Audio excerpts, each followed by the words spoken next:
Então, boa noite. Meu nome é Kelvin, eu sou aluno do curso de Engenharia de Produção e estarei hoje aqui fazendo uma apresentação juntamente com o Gabriel, o Renato, o Arthur e a Fabiana sobre o assunto de tratamento do ar contra a poluição atmosférica. A minha primeira, vou estar me apresentando primeiro, introduzindo alguns conceitos sobre a poluição atmosférica que serão importantes e interessantes para dar base ao que será apresentado pelos outros colegas. Então, inicialmente, a gente vai estar vendo aqui a composição do ar atmosférico, algo que é básico, mas é sempre bom estar relembrando e a gente verificando a importância disso. O ar atmosférico, ele se concentra principalmente na troposfera, que é a camada da atmosfera mais próxima da superfície da Terra. Em torno de 80% de todo o ar ele se concentra nessa faixa, e ele é composto por 78% do gás nitrogênio, em primeiro lugar, em segundo por 21% do gás oxigênio, e a seguir por vapores de água e outros gases com menos de 1%, sendo que o vapor de água é um dos pontos que tem mais tem uma quantidade maior dentro desses 1%, assim como também gases à base de carbono. E a gente observa que dentro de todos a composição do ar, os poluentes eles vão representar ainda valores ainda menores do que a vapor de água, do que outros gases, e mesmo assim eles impactam bastante toda a vida na Terra. Então, pensando assim, a gente imagina que uma porcentagem tão pequena de poluentes, de gases, eles provocam problemas tão grandes que a gente vê diariamente nos jornais, nas notícias. E isso a gente vai estar tratando sobre esses conteúdos hoje, mas antes de tudo é importante entender o que é considerado a poluição, o que é dessas porcentagens bem pequenas, o que é de fato poluição. Ela no caso, são os gases e os poluentes que podem provocar perigo ou prejuízo ao bem-estar dos homens e dos animais, causar danos ao meio ambiente de forma, ou seja, tanto ambiente natural, residências, áreas de trabalho, levando efeitos sobre a sociedade que podem ou não ser expressos financeiramente. E também pode ser considerado os poluentes que produzam efeitos que conduzam à deteriorização do conforto do bem-estar da sociedade, do ser humano, como, por exemplo, a diminuição da visibilidade na estrada ou mesmo em paisagens. Então, um gás ou um elemento vai ser considerado poluente se ele gerar algum desses problemas aqui citados. Então, inicialmente, a gente vai estar tratando dos conceitos, porque é importante a gente entender os conceitos que muitos teóricos estudam e apresentam, para que a gente possa entender os problemas que são relacionados ao tema, caracterizá-los e assim a gente poder aplicar as soluções adequadas de tratamento, de mitigação, de prevenção. Esses conceitos que a gente vai estar citando hoje serão os de fontes naturais e antropogênicas, que são as de ações humanas, as fontes de poluição fixas e as fontes de poluição móveis, os poluentes particulados e os poluentes gasosos, os poluentes primários e secundários e a escala dos problemas de poluição.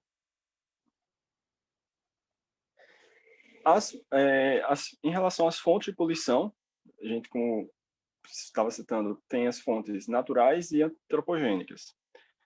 E as naturais, a gente tem como exemplo assim bem extremo o caso de vulcões entrando em erupção, que depositam na atmosfera grandes quantidades de partículas, de gases, poluindo toda aquela região ao redor e podendo até ser dissipado por regiões ainda mais distantes.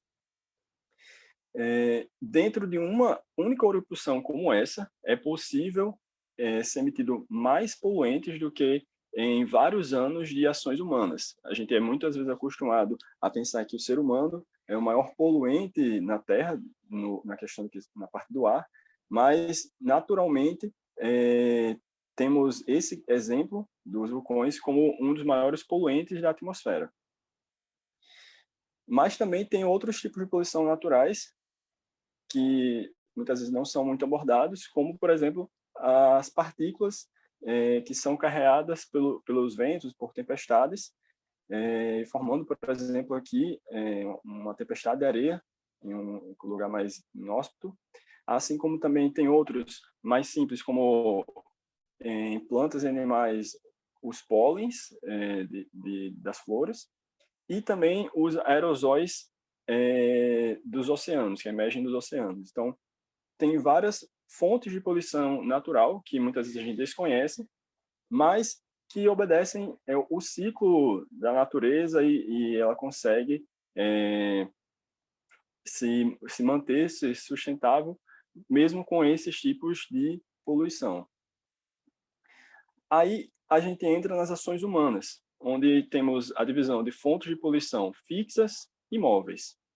As fontes de poluição fixas, como o próprio nome já diz, elas são os exemplos de que são fontes que estão sempre estacionárias, estão sempre no mesmo local, dissipando dentro daquele mesmo ambiente, as partículas e os gases poluentes. São, no caso, mais fácil de entender é a questão das indústrias, mas também temos outras atividades fabris que geram fuligem, geram pó de serra, geram partículas e também outros gases que podem ser considerados dentro dessa classificação de fontes fixas. E temos também as fontes móveis, que basicamente são as fontes geradas por motores a combustão de transportes que são utilizados pelos seres humanos, sejam aviões, carros ou navios, tanto em qualquer tipo de ambiente. Então, esses tipos de poluição, eles são importantes, a caracterização, como eu tinha citado antes, porque para cada um deles é possível desenvolver soluções diferentes. E também entender como ocorre essa população naquele local, como ela vai estar se manifestando. Nas poluições móveis, fica um pouco mais difícil você medir o efeito e as causas, por causa que é variável. Vai depender muito das condições, da quantidade de carros, do ambiente, do dia, do tempo que daquelas fontes móveis vão estar depositando poluentes naquele ambiente, naquele espaço. Enquanto as fontes fixas é possível prever com mais exatidão a poluição que será lançada dentro daquele ambiente, daquele mesmo espaço, por previsão de exercícios, né, de períodos anteriores. Temos também os tipos de poluentes, que a gente estava citando já em parte, que podem ser divididos em particulados e gasosos. Os particulados, eles têm diâmetros na faixa de nanômetros e podem ter, são alguns exemplos aqui citados, como fuligem, partículas do solo, como areia, grãos, gotas de oleaginosas, poeiras, névoas ácidas, fumaça, fumos e etc. Assim também temos os poluentes gasosos, que entre os principais temos aqueles compostos por substâncias à base de carbono, também à base de enxofre, à base de nitrogênio e também o próprio ozônio. Então, esses tipos os tipos de poluentes são divididos nessas categorias aqui, e esses são um dos principais exemplos de cada categoria. Agora temos também a questão da divisão entre poluentes primários e secundários. Basicamente, é importante entender nesse caso aqui que os poluentes primários são os que são diretamente gerados pelas fontes, tanto móveis quanto as fontes fixas ou as fontes naturais de poluição. E a partir de efeitos é, a partir de efeitos de radiação do Sol, ou então por reações químicas que ocorrem entre os gases e outros elementos, eles se transformam na atmosfera em outros poluentes que aí são chamados poluentes secundários. Então, é importante é importante saber que gases podem ser gerados ou que outros poluentes podem ser gerados naquele ambiente a partir dos poluentes primários, porque esses poluentes secundários muitas vezes podem estar gerando chuvas ácidas e são eles que vão gerar alguns outros maiores problemas naquela região, ou então em uma região próxima, similar, próxima, paralela, que vai estar sendo depositado o poluente aqui obtido nesse momento. Aqui a gente tem um quadro que sintetiza um pouco tudo que a gente estava comentando sobre as fontes de poluição, que são as fontes estacionárias, normalmente os tipos de processos que são os geradores dos poluentes e os poluentes que são gerados a partir desses processos. Então, temos os materiais dentro da combustão, temos materiais particulados, o monóxido de carbono, dióxido de enxofre, hidrocarbonetos. Pulando um pouco aqui para as fontes móveis, temos, como foi falado, os veículos são os principais responsáveis pelas fontes móveis, né, esse grupo. Que temos, a partir dessa combustão dentro dos veículos, óxido de enxofre, óxido de nitrogênio, e pronto, eu não vou citar cada um aqui para não ficar muito repetitivo, mas esses são os principais poluentes obtidos em cada um do tipo de processo e fonte de poluição. Agora, temos também a classificação dos poluentes de acordo com a escala dos problemas que eles geram.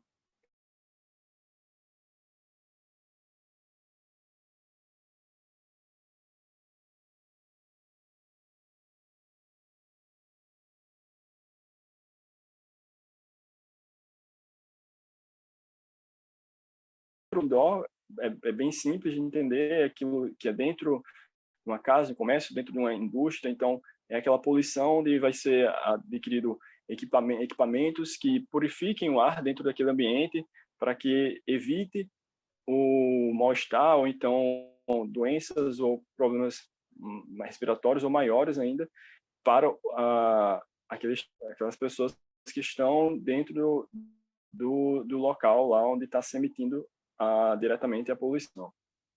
Temos também a escala local, que a gente pode dar como exemplo as vias públicas, onde tem os carros que tem o processo de combustão e que gera poluição pelo escapamento.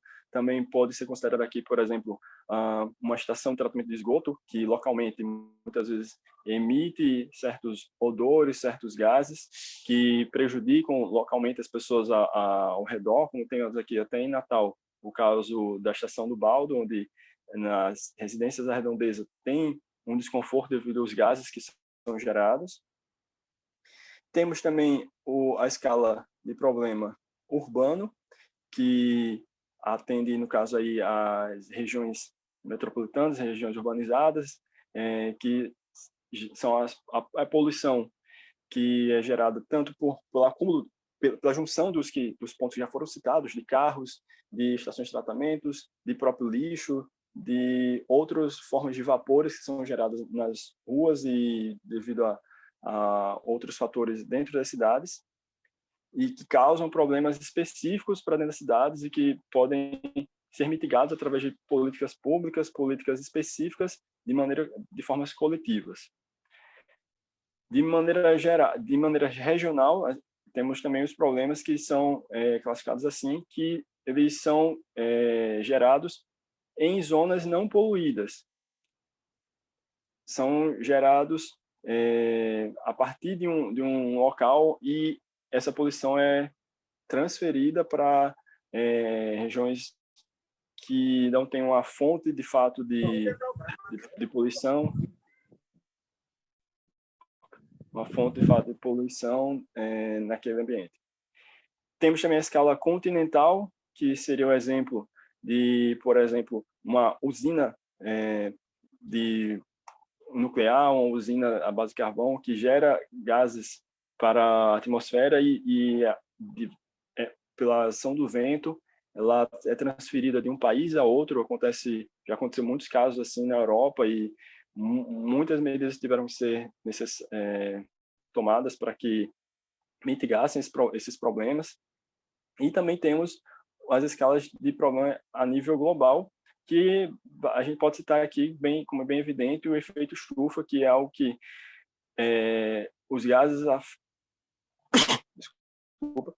afeta de uma maneira geral o conforto, como foi citado lá no início, o conforto do planeta, dos seres humanos, dos animais como um todo. Então, a cada nível de escala dessa, tem soluções a pesquisas, a iniciativas diferentes, políticas públicas diferentes, e assim a gente caracteriza para que possa entender o que se... Desculpa. Entrando dos fatores que determinam o nível de poluição, a gente tem que esse nível de poluição é determinado naquele ambiente, o espaço de dispersão, se está em uma parte de vale, planície, montanhas.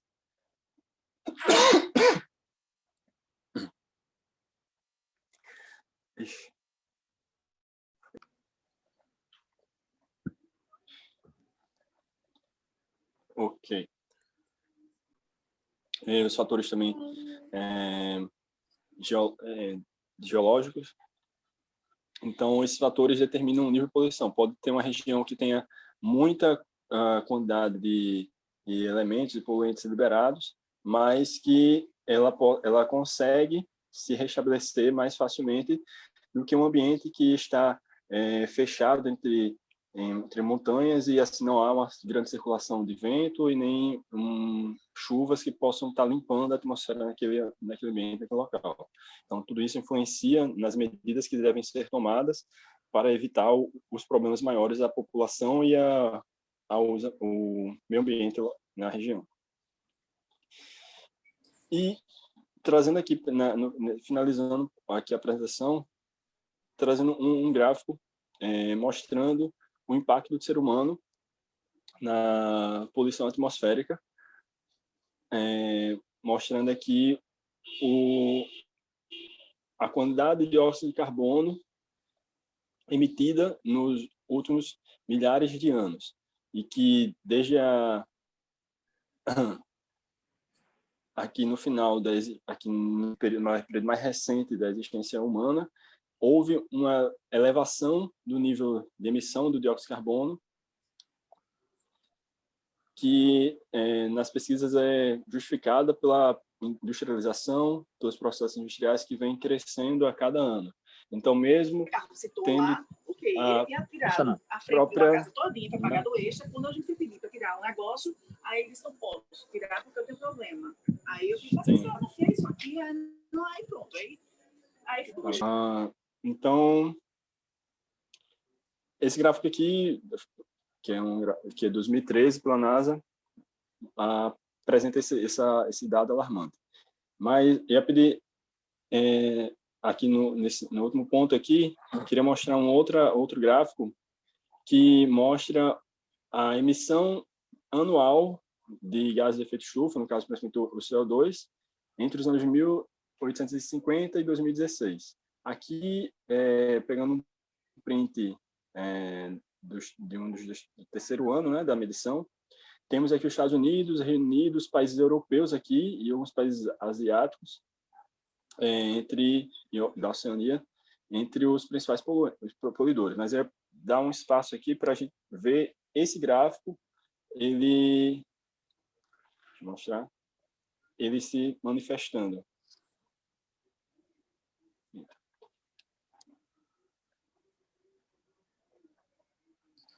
Só rapidinho, ele é bem rápido o gráfico.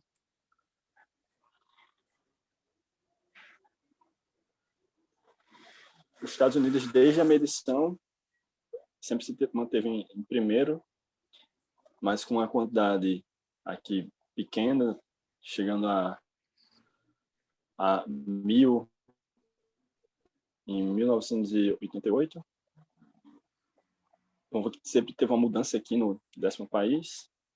Os países europeus mais bem desenvolvidos sempre se mantendo nas primeiras colocações.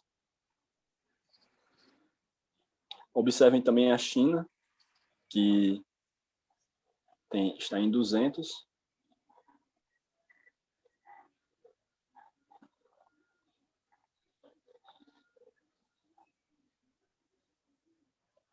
Aí a gente percebe no período de Guerra Fria, a Rússia crescendo bastante, no caso, na época, a União Soviética. Então, as duas maiores potências na época, Estados Unidos e Rússia, mas a China vem crescendo e ultrapassa nos últimos anos, ficando em segundo. O Brasil aparece aqui também. E chegamos ao final com essa configuração aqui, tendo a China, depois de algum tempo, superado e dobrado, no caso, a emissão de poluentes nos últimos anos, em pouco tempo, os Estados Unidos, deixando muitos outros países para trás. Enquanto os Estados Unidos já tinha passado aqui a produção do Brasil há quase 100 anos atrás, a gente está aqui no Brasil na 6ª posição, com esses 1.000 ainda. Então, era só para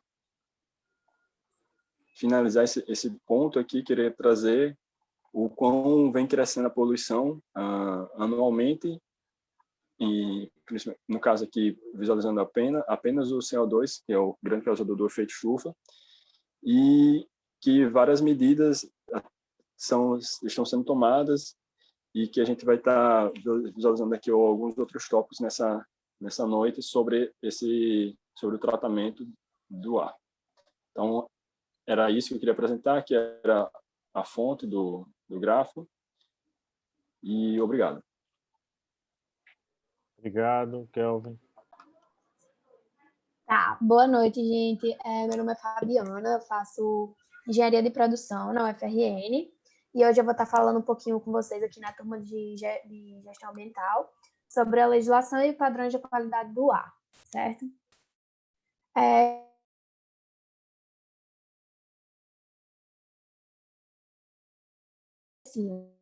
CONAMA e PRONAR. Então, a gente vai saber o que eles significam. O CONAMA é o Conselho Nacional do Meio Ambiente e o PRONAR é o Programa Nacional de Controle da Qualidade do Ar, certo? E aí, para iniciar mesmo essa parte também de legislação e tal, a gente entende que o CONAMA, considerando que os padrões nacionais de qualidade do ar são parte estratégica do PRONAR, e considerando como referência os valores guia de qualidade do ar recomendados pela OMS em 2005, resolve pontos como. E aqui embaixo eu coloquei nesse asterisco realmente o número da lei, o número do decreto, para não ficar, né, cansativo. E aí a gente pode começar aqui definições. Esse artigo, essa lei, ele traz algumas definições, certo? Como poluente atmosférico, e aí ele fala que é qualquer forma de matéria, em quantidade, concentração, tem outras características que possam tornar o ar impróprio ou nocivo à saúde. E aí ele traz outra definição, que é o padrão de qualidade do ar, que é um dos instrumentos de gestão da qualidade do ar, né, determinado como um valor de concentração de um poluente específico na atmosfera, associado a um intervalo de tempo de exposição, para que o meio ambiente e a saúde da população sejam preservados em relação aos riscos e danos causados pela poluição atmosférica. Ele traz algumas outras definições, como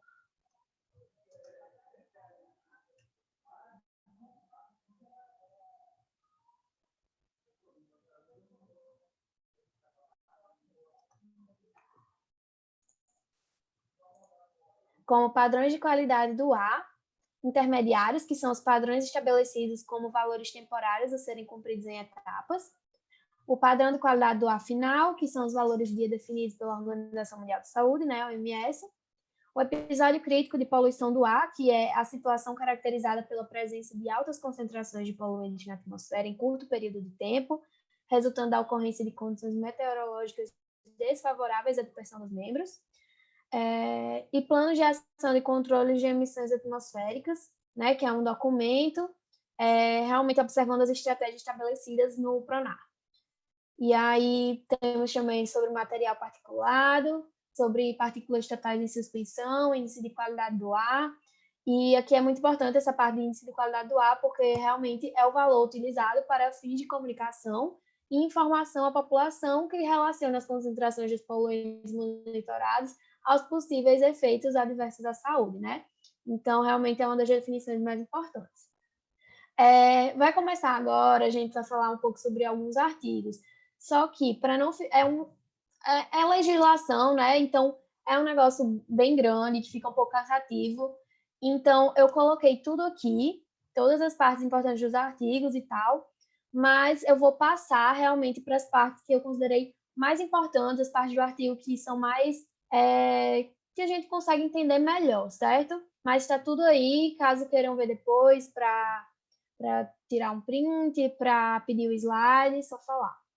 E aí, pulando aqui, vamos para o artigo 4º, para essa parte que fala, porque para os poluentes de monóxido de carbono, partículas estatais em suspensão e chumbo, será adotado o padrão de qualidade do ar final, que foi aquele que a gente viu agora há pouco a definição. Por isso é tão importante a definição, né, que eles fazem. E aí, outro ponto é esse: caberá ao órgão ambiental competente o estabelecimento de critérios aplicáveis ao licenciamento ambiental, observando o padrão de qualidade do ar adotado localmente. Outro ponto: os órgãos ambientais estaduais e distrital deverão elaborar um plano de controle de emissões atmosféricas. Outro é que deverá considerar nesse plano os padrões de qualidade definidos nesta resolução, bem como as diretrizes contidas no PRONAR, que é o programa, né? Os órgãos ambientais estaduais e distrital elaborarão a cada 3 anos o relatório de acompanhamento do plano, indicando eventuais necessidades de reavaliação e garantindo sua publicidade. Outro importante, no artigo 6º, os órgãos ambientais estaduais e distrital elaborarão o relatório de avaliação da qualidade do ar anualmente.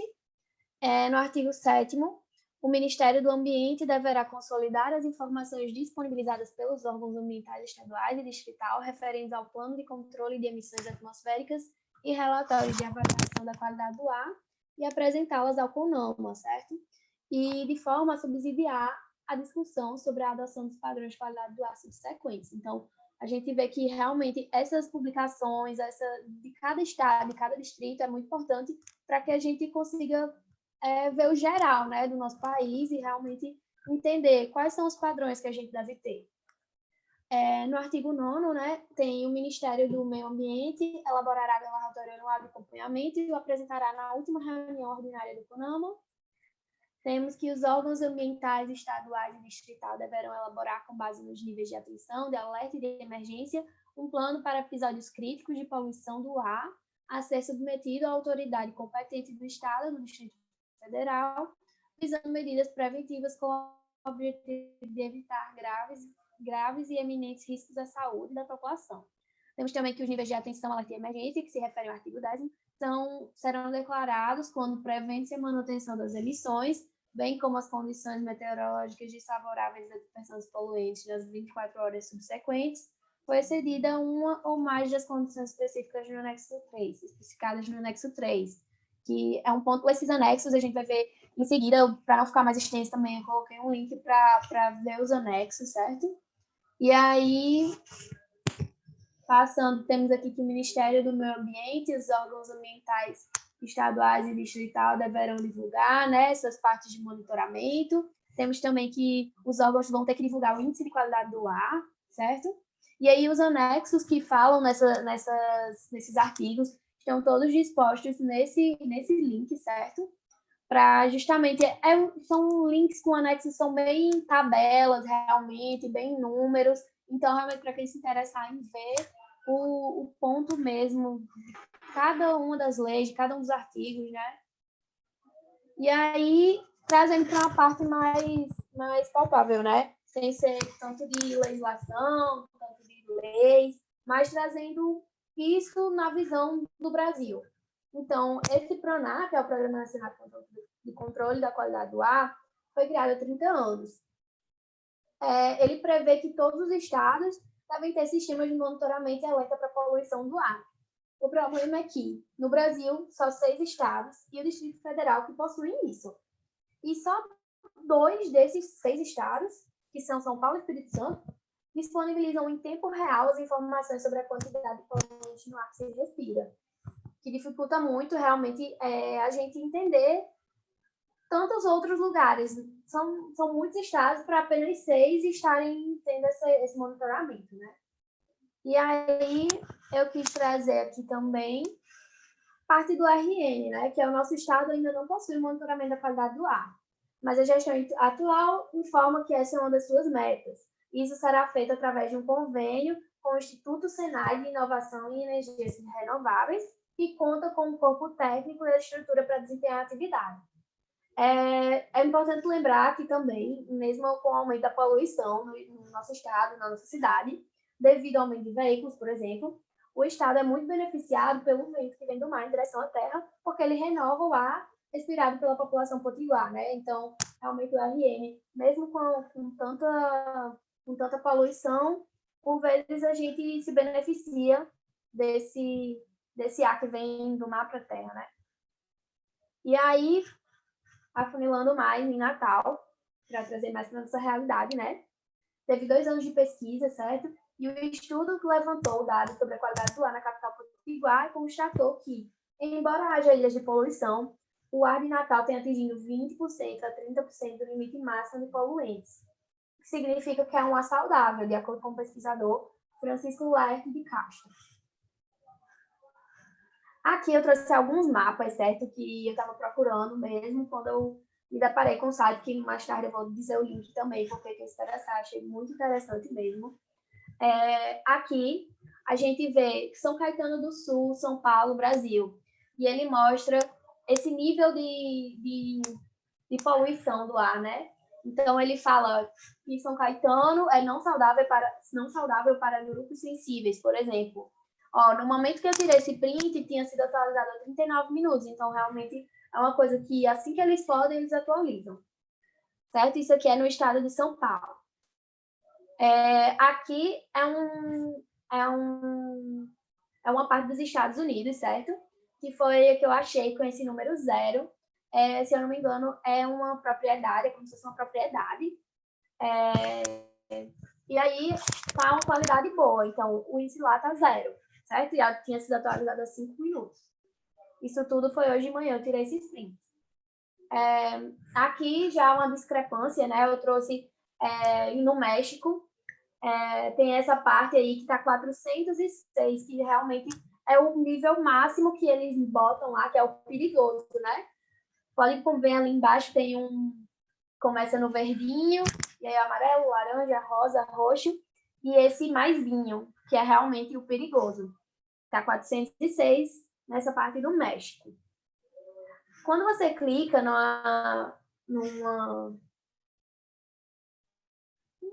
vamos dizer, numa telinha dessa, né, que tem, por exemplo, aí do lado, que tem 1, 13, 14, 4, 15, que são as partes que tem esse monitoramento, se você clicar, ele lhe dá exatamente detalhes sobre isso.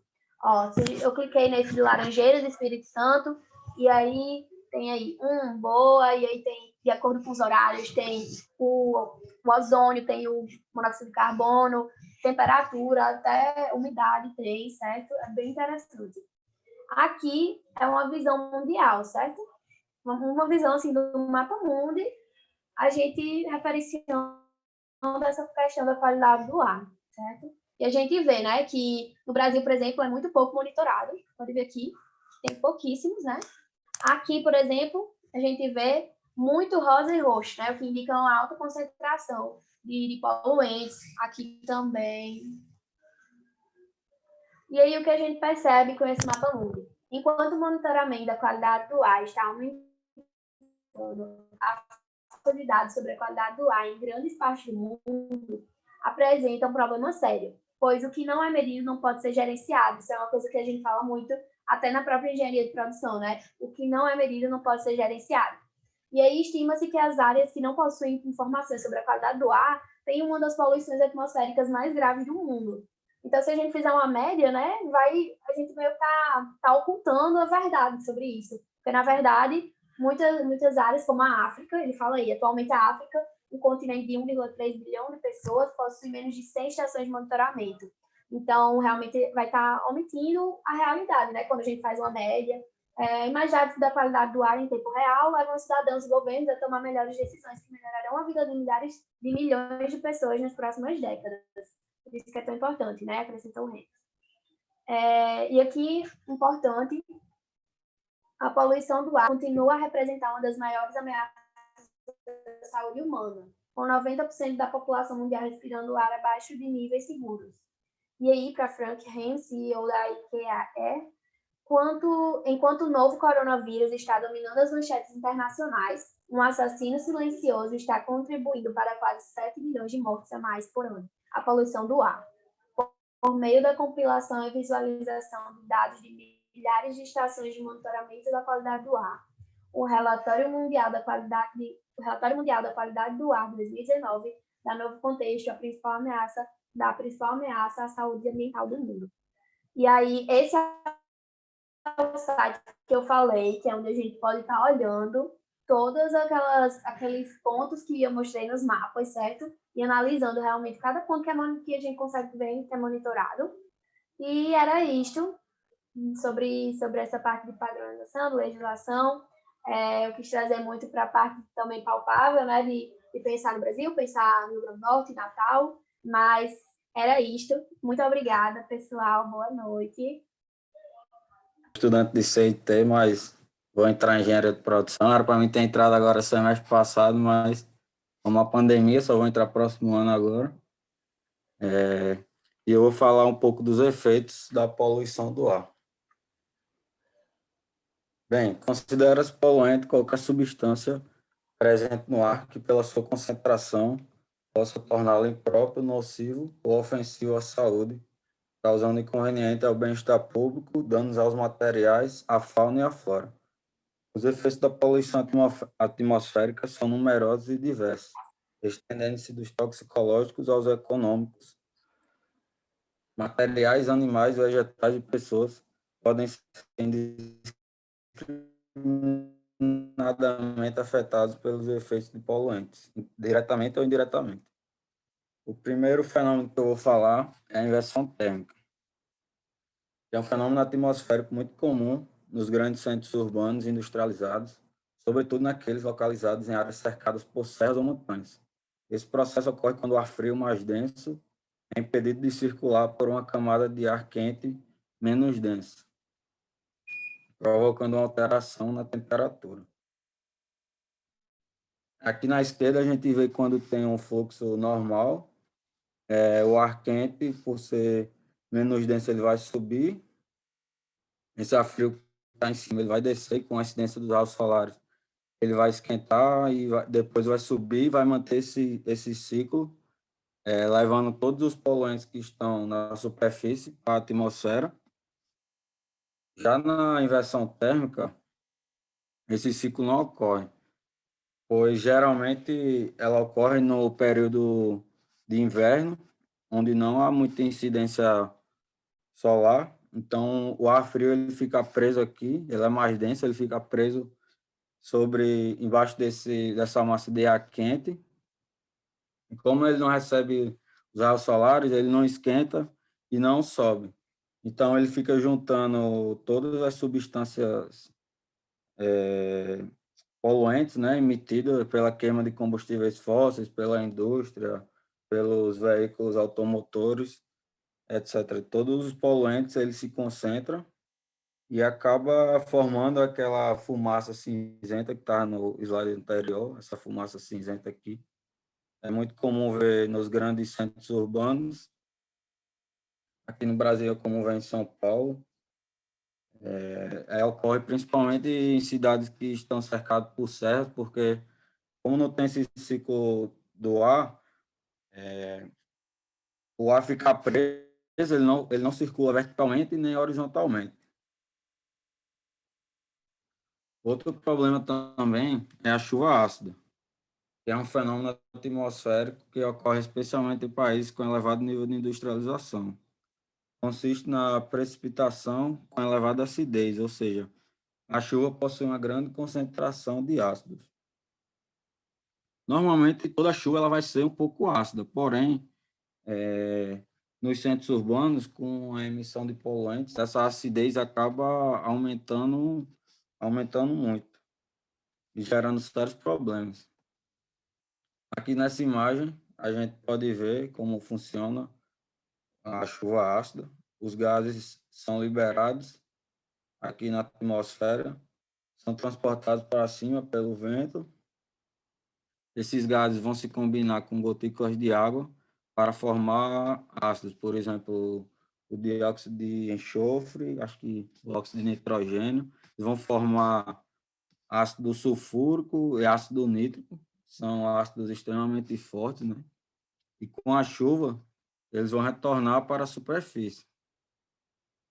E os efeitos dessa chuva ácida são vários. Por exemplo, vai destruir plantas, poluir o solo, as fontes de água e corrói as construções. Esses ácidos eles vão infiltrar aqui no solo, deixando ele mais ácido, podendo ir até os lençóis freáticos, vão aumentar a acidez dos lagos, dos rios também, podendo ocasionar a morte de peixes e afetar toda uma cadeia alimentar. As plantas também sofrem bastante com essa chuva ácida, porque elas ficam mais suscetíveis a pragas e doenças. As raízes têm o seu crescimento afetado. Inclusive, eu vi uma matéria aqui em São Paulo, é um dos fatores responsáveis pela destruição da Mata Atlântica em São Paulo foi a própria chuva ácida. Aqui, alguns exemplos. Nos Estados Unidos, aproximadamente 10% dos lagos da região montanhosa possuem pH inferior a 5. Na Alemanha, mais da metade das florestas sofreram danos provocados pela ocorrência de chuva ácida. Na Polônia, as ferrovias sofreram grandes efeitos corrosivos. E no Reino Unido, a precipitação ácida causou danos a aproximadamente 67% das florestas.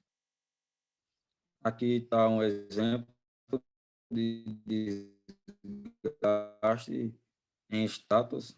A chuva ácida também pode afetar as construções civis e, como eu mencionei, danos às florestas. Outro fator responsável, outro fenômeno que ocorre com a emissão de poluentes é o efeito estufa, que é um fenômeno natural ocasionado pela concentração de gases na atmosfera, os quais formam uma camada que permite a passagem dos raios solares e a absorção de calor. Esse processo é responsável por manter a Terra em uma temperatura adequada, garantindo o calor necessário. Sem ele, certamente, nosso planeta seria muito frio e a sobrevivência dos seres vivos seria afetada. Então, como foi falado aí, o efeito estufa ele é um fenômeno natural, né, que garante o equilíbrio na temperatura da Terra. Porém, com o aumento da poluição, esse efeito estufa está sendo potencializado bastante, porque normalmente ocorre a incidência solar, o calor e essa energia é absorvida, uma parte é absorvida pela superfície e o excedente ele retorna para a atmosfera. Porém, com o efeito estufa, com a emissão dos poluentes, esse calor ele não consegue retornar, fica aprisionado aqui, gerando um aumento na temperatura que irá ocasionar sérios problemas. Uma das consequências do efeito estufa é o derretimento das calotas polares e aumento do nível do mar, extinção de espécies e dano a diversos ecossistemas, por exemplo, principalmente no mar, né? A parte de corais, o embranquecimento, a morte dos corais é muito relacionada a esse aumento de temperatura no mar. Os corais morrem, né? e, consequentemente, por ser o berço de várias espécies, elas acabam sendo afetadas também. Perdas de terras em decorrência do aumento do nível do mar, provocando também ondas migratórias, escassez de água em algumas regiões. Aqui no Nordeste a gente já vem sofrendo um pouco, né, há um tempo com a falta d'água, mas porém o efeito estufa ele pode aumentar essa escassez de água aqui também. Problemas de saúde provocados pelo aumento do calor. Bem, aí eu vou falar agora um pouco dos efeitos da poluição do ar no ser humano. Segundo um estudo divulgado pela Organização Mundial de Saúde, em 2014, a poluição atmosférica levou quase 7 milhões de pessoas a óbito em 2012. Segundo o Ministério da Saúde, 6,4 milhões de pessoas acima de 18 anos sofrem com asma aqui no Brasil. Os sinais de doenças respiratórias são a falta de ar, chiado no peito e tosse constante. Além da asma, rinite alérgica, sinusite e bronquite causam impacto nas atividades cotidianas, como praticar exercícios físicos e dormir e trabalhar também. Aqui tem um quadro, né, com uma imagem com os gases poluentes e como eles afetam o nosso corpo. Na cabeça aqui podem ocasionar dores de cabeça, ansiedade, impacto no sistema nervoso central, podem ocasionar irritação dos olhos, nariz, garganta, problemas respiratórios, podem afetar seriamente o sistema respiratório, doenças cardiovasculares também, além de problemas no fígado e até mesmo no aparelho reprodutor.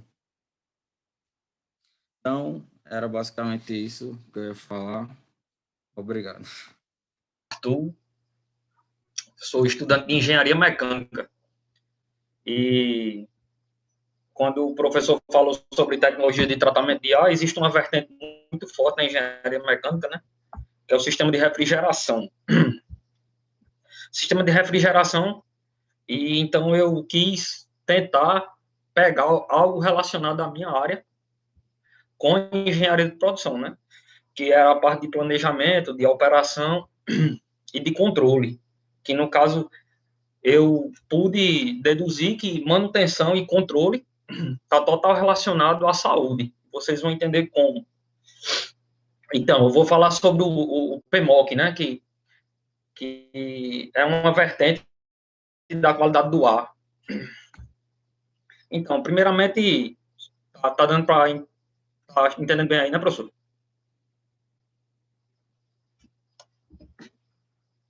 Perfeito? Tá funcionando. Agora saiu. Sim. Tá, vamos lá. Então, vamos lá. O PMOC, né? O que é o PMOC? O PMOC é simplesmente um plano de manutenção que garanta a qualidade do ar através de medidas preventivas, né?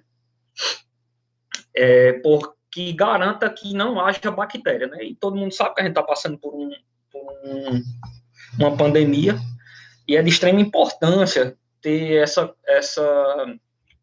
esse PMOC, essa medida preventiva, para que a qualidade do ar saia de maneira, se torne boa, né? Sem nenhum dano ao ser humano. E eu vou falar um pouco, bem rapidamente, dessa bactéria aqui, a Legionella. Por que, né, disso? Essa bactéria, ela tem um pouco de semelhança com o coronavírus, uma semelhança, né? Ela ataca seres humanos através de danos respiratórios, né? Como muitos sabem, a maioria, né, de causas de morte do corona é através de falta de respiração. E, tipo, como foi que começou a produção desse PMOC? Foi, como qualquer tipo de medida preventiva, primeiro acontece uma desgraça, né, digamos assim, uma coisa ruim. Em 1998, o antigo ex-ministro de Fernando Henrique Cardoso, o o ministro Sérgio Mota, ministro das Comunicações, ele morreu com insuficiência cardíaca. E depois de um tempo, começaram a se avaliar qual foi o motivo disso, e foi detectado que ele pegou essa bactéria, né? Então, o ministro José Serra, que no tempo era ministro da Saúde, fez uma investigação em 1998, 4 meses depois da morte do ministro das Comunicações, que tinha que se haver um pouco mais de veracidade, um pouco mais de prevenção, um pouco mais de rigidez quando o tema é manutenção sobre os sistemas de climatização, certo? Então, assim, de forma bem sucinta, eu não vou explicar exatamente a fundo, né? Mas, assim, a norma, né? A norma foi impregnada uma norma, uma impregnada que ela está na ABNT, NBR 13971, onde todos os tipos de sistema de ar-condicionado deveriam passar por essa norma para continuar. E mais ainda, agora em 2018, antigamente, quando se tinha acesso a qualquer tipo de lugar que fosse climatizado, tinha que ter a necessidade de dias, existia esse PMOC, né? Existia um plano de manutenção, existia uma averiguação, uma limpeza, né? Só que agora, a partir de 2018, você não pode abrir nenhum tipo de estabelecimento, nenhum tipo de repartição, nenhum tipo de lugar que seja climatizado sem esse PMOC, sem esse plano de manutenção. Vou falar um pouquinho, assim, de forma bem por cima, o que seria esse plano, né? Esse plano, assim, ele vem com uma característica, assim, bem forte, porque é relacionado à saúde, né? Então, existe uma rigidez para atividades dos técnicos, quanto engenheiros, quanto as pessoas que projetam, quanto até as pessoas administrativas. E, tipo, no sistema de refrigeração, no sistema de ar-condicionado, existem lugares que necessitam de uma manutenção preventiva e preditiva, como eu coloquei aqui, que seria serpentinas, filtros, condensadores, são lugares que têm uma maior facilidade para acumular água. E nesses lugares que acumulam água, tem uma maior facilidade para que gere bactérias e que corrompa a saúde humana. Por isso que é bom sempre ter a manutenção prévia. E no plano de manutenção desse PMOC, existe todo a distribuição de dias, de tempo, de como fazer, de como averiguar.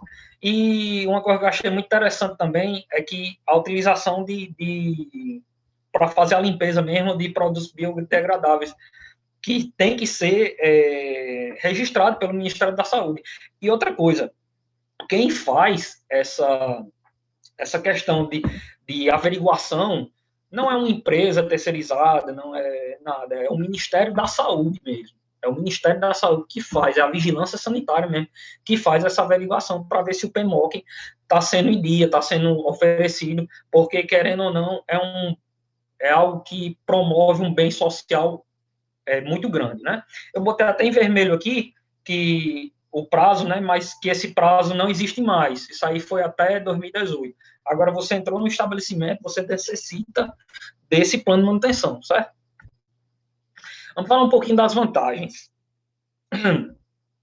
Para a maioria das pessoas, manutenção é gasto, né? Mas para quem entende um pouco, ou vai um pouco a fundo, manutenção é qualidade, né?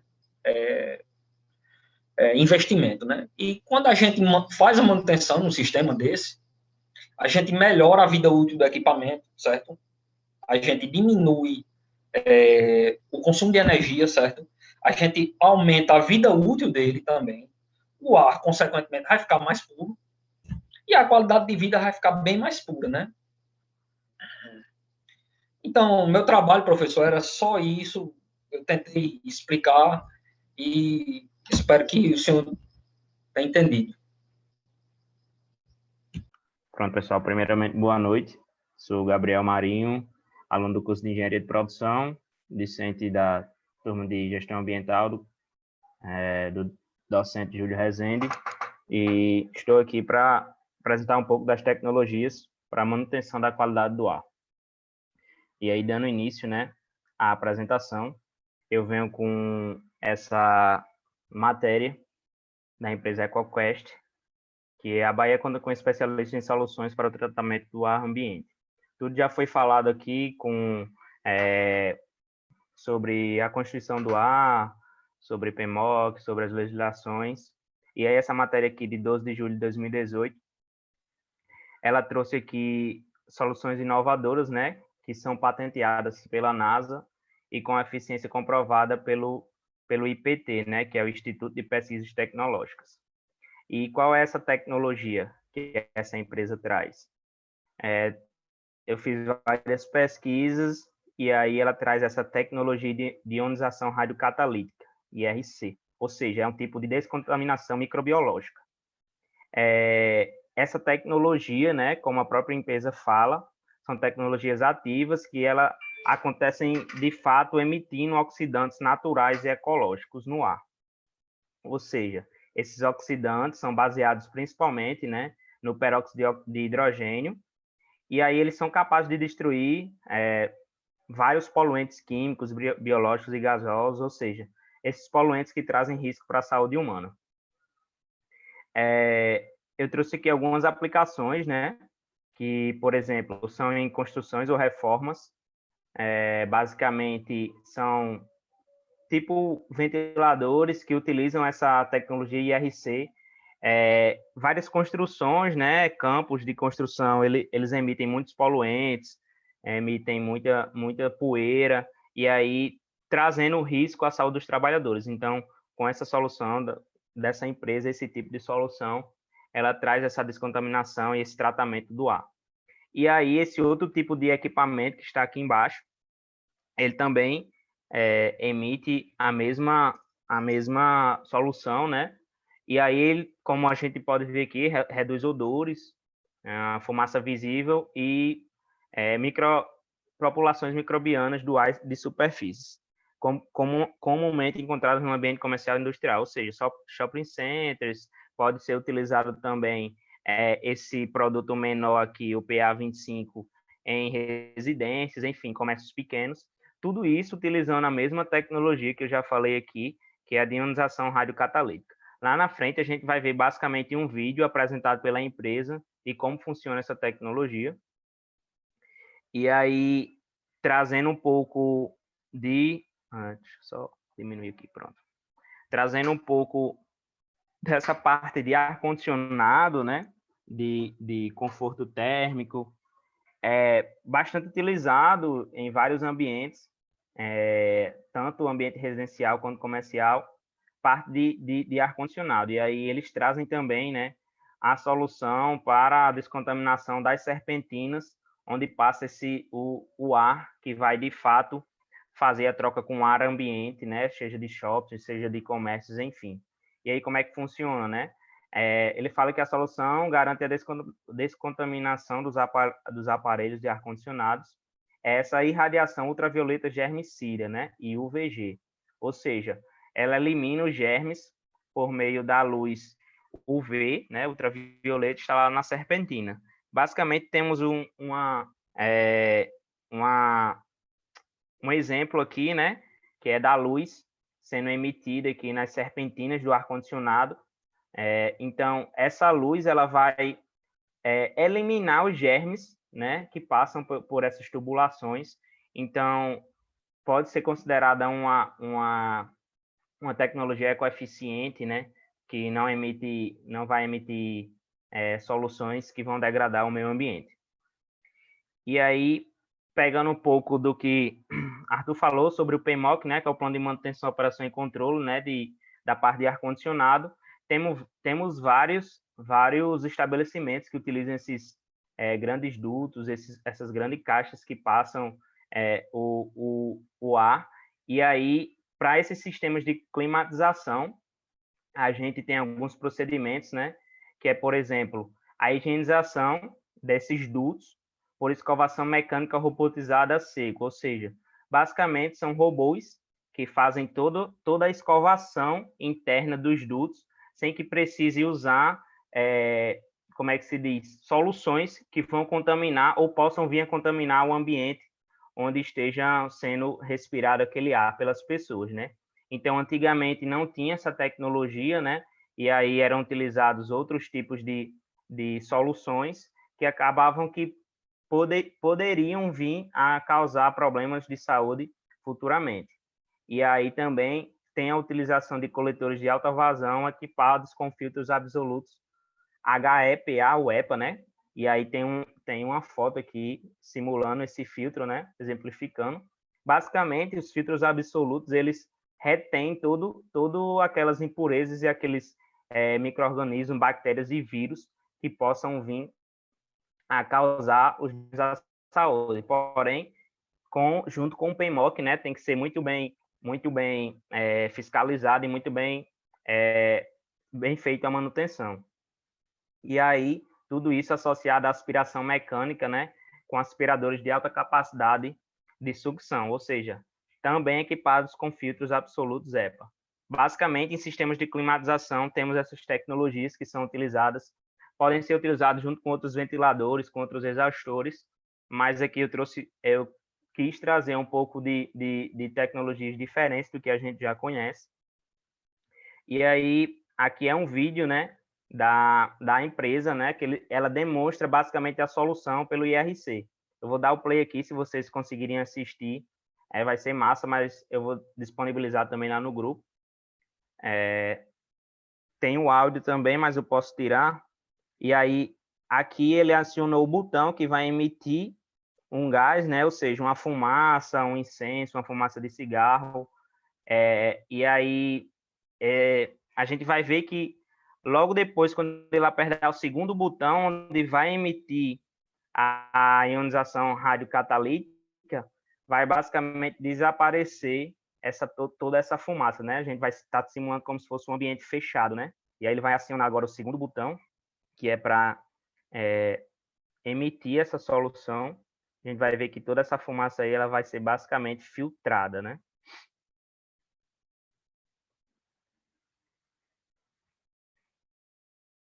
Pronto, ele vai acionar agora o botão.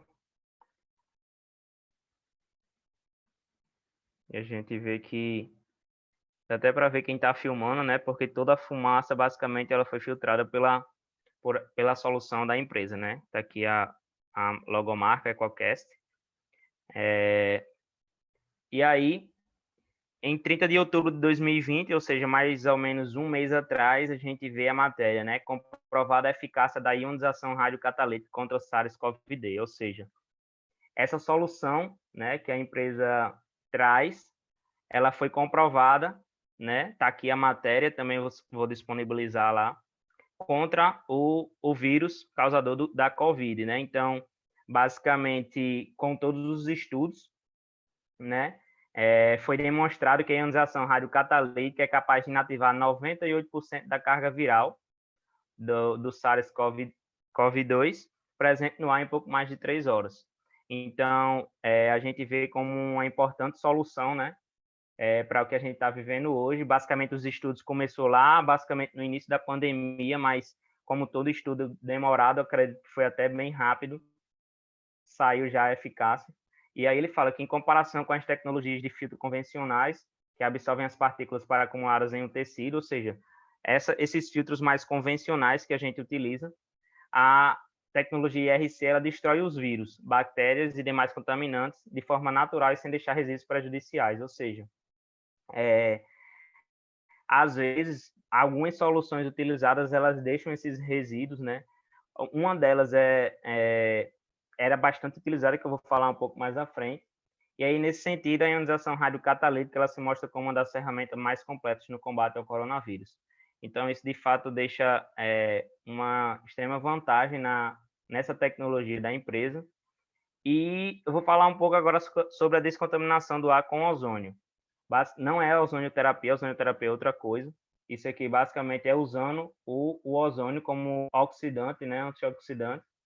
E aí o ozônio é formado por 3 moléculas de oxigênio, né, O3. Ele é um excelente oxidante. Porém, antigamente, o professor pode me corrigir depois, ela é utilizada para ambientes ocupados também. Porém, essa tecnologia hoje ela é indicada apenas para ambientes desocupados, ou seja, ambientes que têm muito mofo, muita poeira, mas que não esteja a habitação humana, não tenha pessoas lá ocupando o espaço, porque de acordo, né, com o Ministério da Saúde, enfim, todos os vários estudos feitos, ela pode trazer pode prejudicar a saúde do ser humano. E aí o Departamento Nacional de Qualidade do Ar de Interiores da Abrava, baseada em normas e leis brasileiras e internacionais, não recomenda a utilização do gás ozônio, ou seja, não recomenda a utilização do gás ozônio para ambientes que tenham circulação de pessoas, apenas para ambientes desocupados.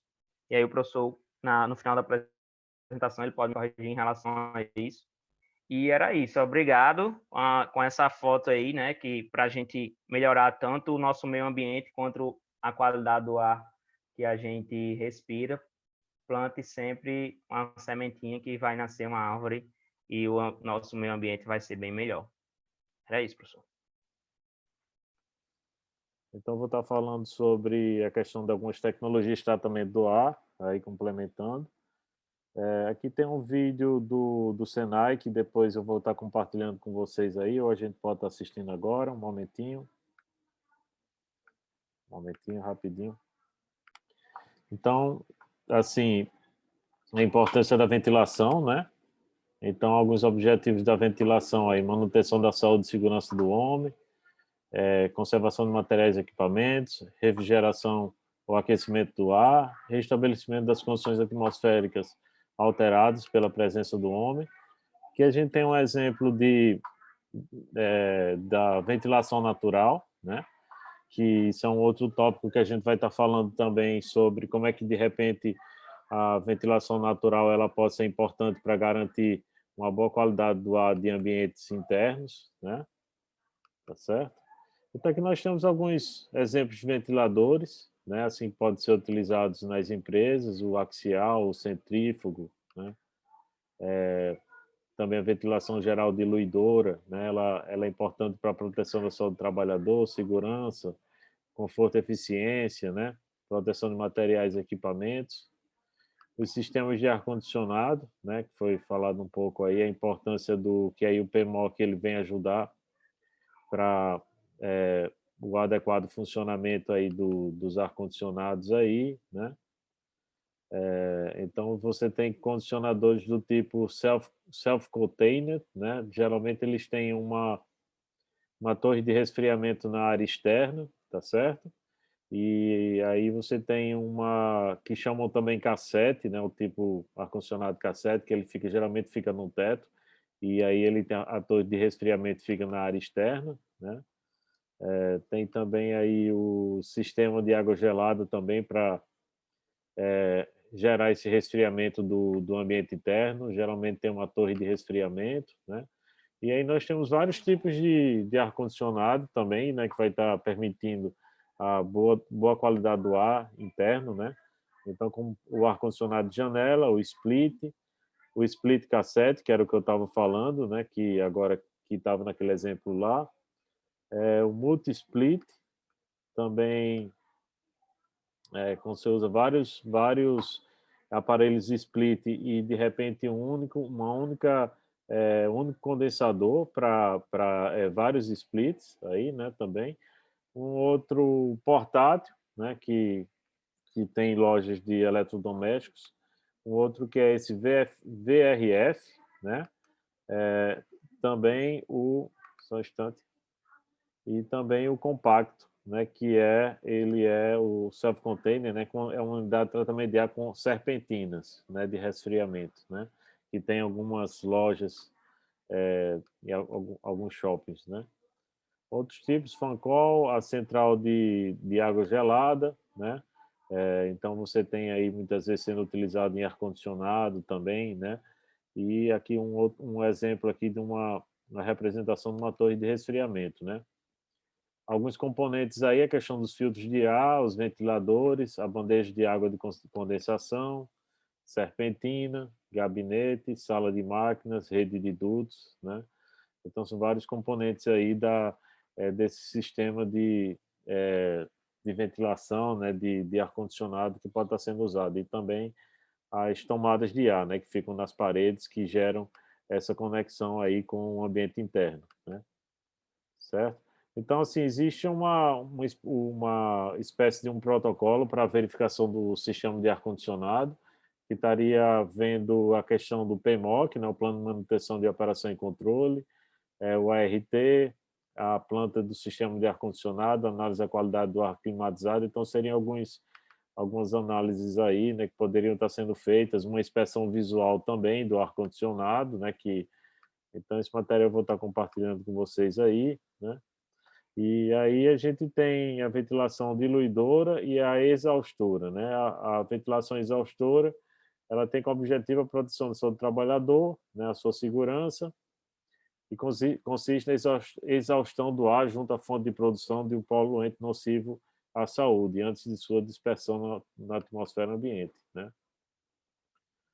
Então, aí nós temos aí, determina a quantidade de ventilação e movimento do ar requerido, leva-se em consideração os seguintes fatores: a dimensão do local, o número de ocupantes, a radiação solar, a umidade relativa, a temperatura do ar interno e externo, se é pó, vapor, gás, o tipo de pó, né? Composição e concentração.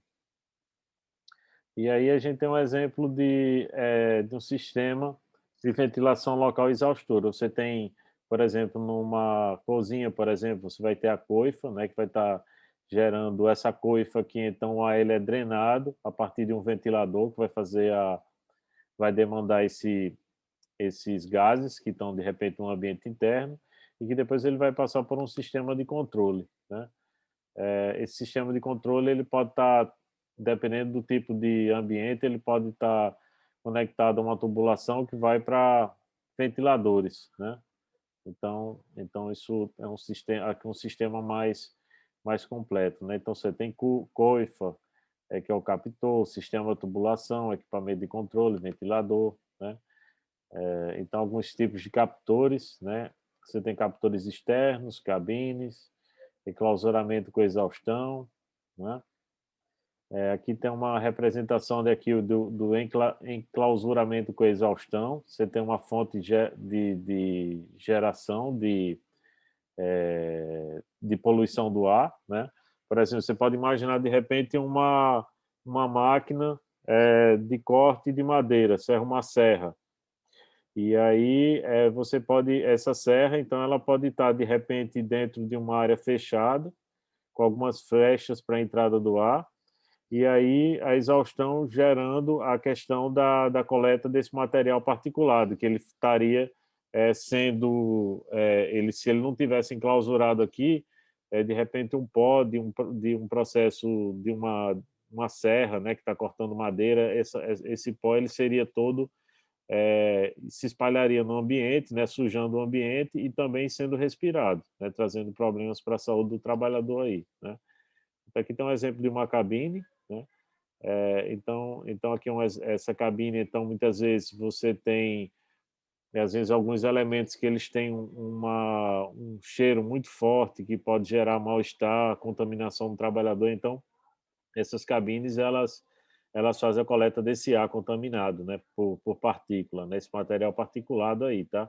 Aqui em cima, nessa representação aqui, a gente tem um ventilador que vai estar fazendo realizando a sucção do pó, né, ou de outros elementos. Aqui tem um outro tipo também de sistema exaustor, que ele é como se fosse, ele é sanfonado e o trabalhador ele consegue direcionar, moldar a localização desse exaustor para mais próximo do local onde ele está fazendo o procedimento, tá? Então é interessante. Então tudo isso é para evitar que esses gases ou de repente material particulado fique no ambiente e que seja de repente ingerido pelo usuário, né? Certo? Então aqui tem alguns tipos de captor. Então você tem aqui vários desenhos, né? Aqui tem coifa, né? Aqui tem uma coifa que é virada para baixo. Então, existem vários formatos aí possíveis, dependendo do tipo de material particulado que está sendo gerado, se é gás, se é um material particulado mais pesado, então vai ter sistemas diferentes para a coleta desse material particulado ou desses gases aí, né? Então, aqui tem alguns sistemas de controle, né, para alguns tipos de coletores desses gases, como câmara gravitacional, coletores inerciais, coletores sônicos, precipitadores térmicos, coletores centrífugos, né? Existiriam vários tipos de coletores desses gases. Muitas vezes esses gases eles vão estar passando, por exemplo, nesse caso aqui, então, à medida que vão existir barreiras aqui e parte dessas partículas elas vão se depositando aqui no fundo, o pó, né, vai se depositando no fundo e depois esse pó ele é coletado, né? Então é uma forma de evitar que esses poluentes, de repente, de processos industriais, por exemplo, eles estejam sendo lançados na atmosfera, né? Não só contaminando, às vezes, o ambiente, as cidades, né, mas, às vezes, os próprios ambientes internos dessas indústrias, né? Então, você tem filtros, né, mecanismos de coleta, né? E aqui, por exemplo, alguns exemplos de mecanismos de ventilação mecânica, né? Aqui você tem um ventilador centrífugo, né? Alguns tipos de pás. Então, existem especificações, normas da BNT, por exemplo, para ventilação de cozinhas profissionais, né? E então existe muita coisa, muitas normas voltadas a essa área da qualidade do ar interno, né, das instalações, tá? Outra coisa interessante para a gente refletir também é sobre a questão do design sustentável de prédios, tá certo? Então, um outro tema também que está relacionado ao que a gente está tratando, por exemplo, porque o objetivo da ventilação, da qualidade do ar, né, está relacionado também com a questão do conforto térmico, né? Então, uma das tecnologias é como a gente protege também os ambientes internos da temperatura externa, tá certo? Então, existem vários tipos de materiais que podem ser utilizados e é importante observar a espessura, também a geometria também desses materiais para evitar a questão da radiação da temperatura para que essa temperatura chegue nos ambientes internos, né? Então, assim, materiais utilizados, assim como o design no prédio, serão importantes elementos para o conforto térmico, assim como a saúde do ar. Aqui é o Burj Khalifa, né? Então, eles fizeram testes aqui numa câmara de ar, para ver como o vento ele iria impactar em várias faces do prédio, tá certo? Então, nesse gráfico aqui, nessa simulação que foi feita aqui, essas áreas vermelhas aqui seriam as áreas que teriam maior impacto do vento, tá? E então, nas áreas que são de maior impacto do vento, são áreas menores, né? Vocês podem ver que são áreas menores, essas partes do topo. Então, isso aqui vai fazer com que o prédio ele tenha esse formato, não é à toa. Eles fizeram com que, nesses lugares que tem rajada de vento mais fortes, a estrutura fosse mais fina, né? Então, de modo a diminuir a resistência do ar, né? O impacto do ar nessa infraestrutura, né? Então, existem programas, né, que vão simular, né, o Autodesk, né, Simulator, ele pode realizar várias simulações sobre as correntes de ar na área interior de prédios, tá certo? Então, o engenheiro ele vai estar fazendo o desenho desses dutos de entrada do ar, como é que seria a circulação, né? Simula também a temperatura das pessoas, como é que seria a circulação do ar para refrigerar os ambientes, né? E aqui tem um outro vídeo também para compartilhar com vocês, rapidinho. Então, é o seguinte, aqui tem algum... em relação à questão do conforto térmico, né, que se relaciona à nossa temática aqui, então, existem estudos, por exemplo, como é que vai ser a radiação solar nos prédios durante o dia. Inclusive, tem uma lei em São Paulo que ela fala sobre a questão da insolação, né, do sol, né? nos prédios, alguns cuidados que os prédios precisam ter, né?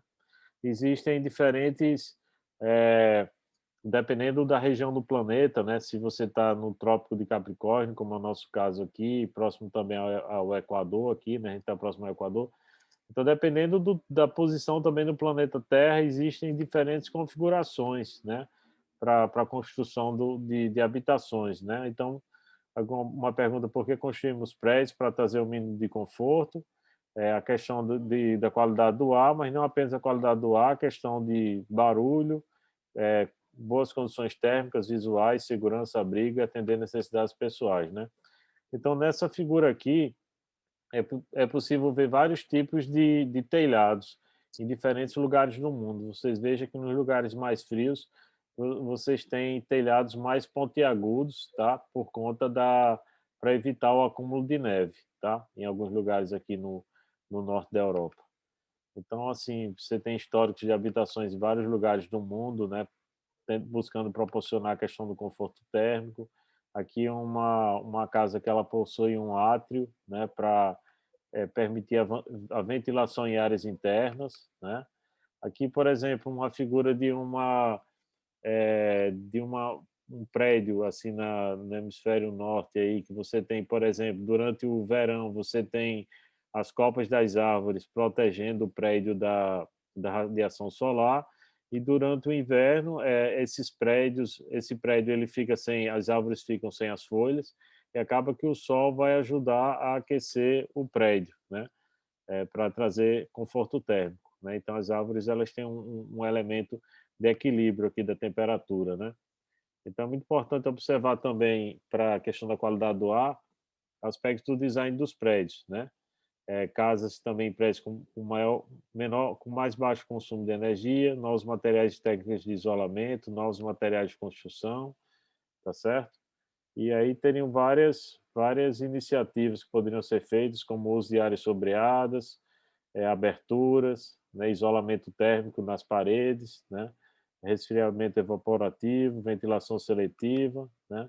E aqui, por exemplo, na UFRN a gente tem, por exemplo, Metrópole Digital, que ele tem nessa parede aqui, eles fizeram de uma forma que tem aqui na área interna aqui do Metrópole Digital, você tem várias mesas, né, uma boa área de convivência aqui, e internamente não tem ar-condicionado, e eles conseguiram uma solução arquitetônica que é um pouco quente às vezes, mas assim com uma boa condição térmica aqui nessa área interna aqui do Metrópole Digital, né? Aqui, como vocês podem ver, representando, você tem luz e tem áreas, é uma área grande, né? É uma área que acaba tendo um pouco de ventilação aqui. Então isso não é feito de qualquer, não é só um aspecto estético, é um aspecto também que é realizado a partir de estudos, bons estudos arquitetônicos, né? Aqui a gente tem também aqui o CETEC também, a gente tem uma das faces do CETEC, né, do Complexo Tecnológico das Engenharias, também você tem iluminação e tem também a questão da proteção em alguns horários do dia, né, com essas placas que foram colocadas nas janelas, tá? Então, o tema de conforto térmico é um aspecto bastante estudado na UFRN, principalmente no departamento de arquitetura, na pós-graduação em arquitetura. Eles têm muitos estudos sobre a questão da qualidade do ar interno e sobre conforto térmico, né? Então, uma área bastante estudada na Universidade Federal do Rio Grande do Norte, né? Então, é importante observar um bom prédio, né? Ele tem uma equipe de design que envolve pessoas de várias áreas, né? Os usuários, o gestor do projeto, o engenheiro mecânico, construtor, engenheiro elétrico, arquiteto, entre outros, né? Consultor acústico, né? Também pessoas especializadas na questão da paisagem do local, né? Entre outras pessoas. Então aqui nós vamos falar um pouco também agora sobre a questão dos equipamentos de controle da poluição do ar, né? Então aqui seria, por exemplo, o controle da emissão de material particulado, filtros de manga, coletores inerciais, coletores úmidos, ciclones, pós-queimadores. E aí a gente teria alguns exemplos aqui, por exemplo, o filtro de manga, né, você tem o princípio de funcionamento é que o fluxo gasoso ele é forçado através de um meio poroso, que funciona como um filtro, e então à medida que esses gases eles passam, muitas vezes com material particulado, né, para que ele seja liberado aí na saída aqui desse sistema, à medida que eles vão passando por esses filtros, então o material particulado ele vai sendo coletado, tá? Aqui é um exemplo de uma imagem do filtro de manga, né? Ele tem alta eficiência, mas tem como desvantagem grande espaço requerido, alto custo, né? Muitas vezes esse material particulado ele acaba ficando pastoso, né? Que dificulta a coleta dele e também a questão de possibilidade de entupimento desse sistema, né? Então, assim, os coletores gravitacionais, que a gente viu uma imagem aí, né? Eles têm baixo custo, né? Mas eles têm baixa eficiência para partículas menores, né? E tem demanda grande espaço requerido. Nós temos também os coletores úmidos ou lavadores de gases. Então, você tem o gás que é injetado e aí ele vai sair na outra extremidade, então eles vão passando por paredes, por jatos d'água, por sprays de água, que aí esses sprays de água vai gerando a questão da coleta dos gases, né? Vai gerando a coleta dos gases aí, do material particulado, tá? E aí você acaba tendo a questão da saída desse ar mais limpo, tá certo? Vai ter que ter drenos para realizar a coleta desse ar aí, tá certo? Outro também é um lavador do tipo Venturi, né, que você tem assim que você tem a entrada do ar sujo e você tem a questão, ele vai passar por uma área bem limitada em termos de espaço para que essas partículas elas sejam coletadas, certo? Elas sejam capturadas, né? E aí você vai ter também sistemas como torres de lavagem, que literalmente vai lavar o gás para gerar a coleta do material particulado, tá certo? Que nós temos algumas imagens dessas torres aí. Essa lavagem desses gases, muitas vezes, elas podem utilizar também elementos também de biológicos, tá certo? Muitas vezes pode utilizar elementos biológicos, em outros momentos pode utilizar também elementos como detergentes, tá certo? Para realizar a limpeza desses gases aí, tá certo? Aqui, por exemplo, no caso do scrubber químico, ele vai estar gerando a questão como se fosse um detergente para realizar a limpeza desse gás, desse material particulado. O ozônio, que foi falado também por um dos grupos, ou em uma das apresentações também, na apresentação de Renato, tá certo? Então, vocês podem ver, geralmente eles são utilizados em áreas externas, tá certo? E o que mais? A questão dos coletores úmidos, né, também, né? Os ciclones também, tá certo? Então, os ventos, no caso, os gases, eles são introduzidos então nos ciclones como se fosse uma centrífuga e aí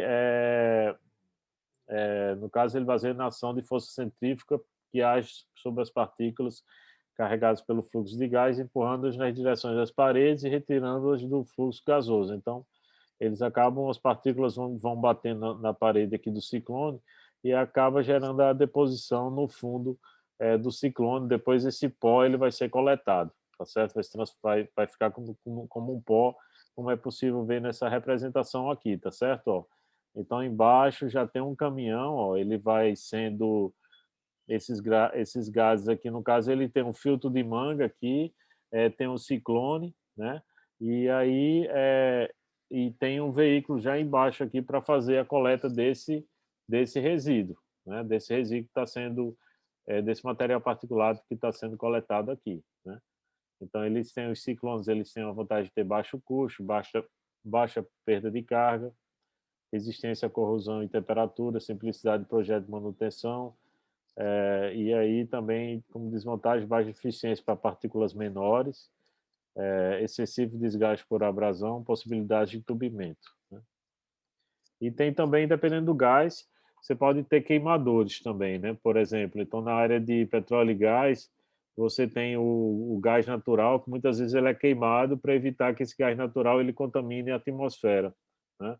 Então, aqui no Rio Grande do Norte, os locais aqui, quando a gente tinha atividade de produção da Petrobras em terra, tinha a questão desses queimadores, justamente para evitar que o gás ele fosse lançado in natura na atmosfera, né?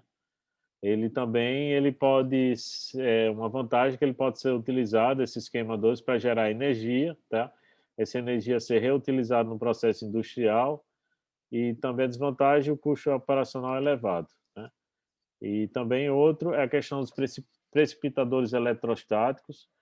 Muitas vezes você tem também partículas metálicas, né?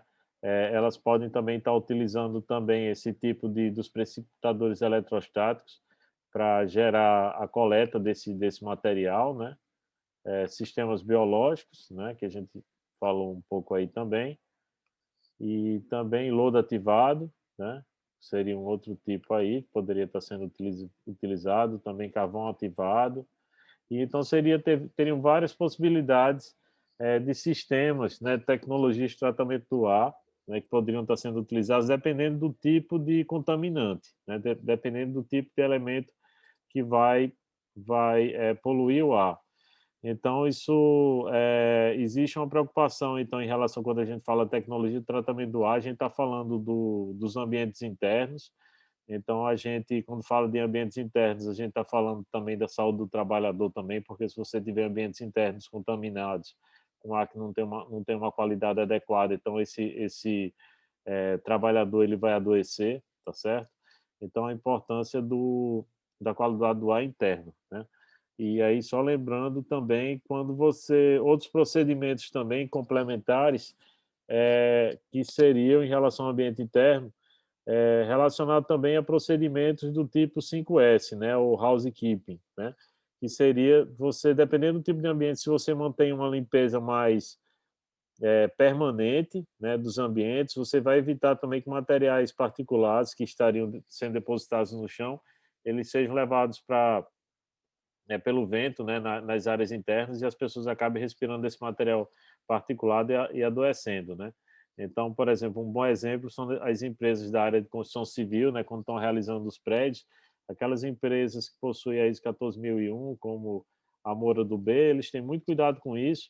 Isso evita que os trabalhadores eles respirem esse ar empoeirado, né, e adoeçam, né? Então, é muito importante também, só para complementar essa questão do housekeeping, né? E outra coisa importante também é observar a NBR 14.787, né? Que ela fala de espaço confinado, né? A importância de cuidados que tem que existir no espaço confinado, principalmente quando os trabalhadores eles estão expostos a agentes explosivos, tá? Então, é importante a gente estar observando isso aí, tá?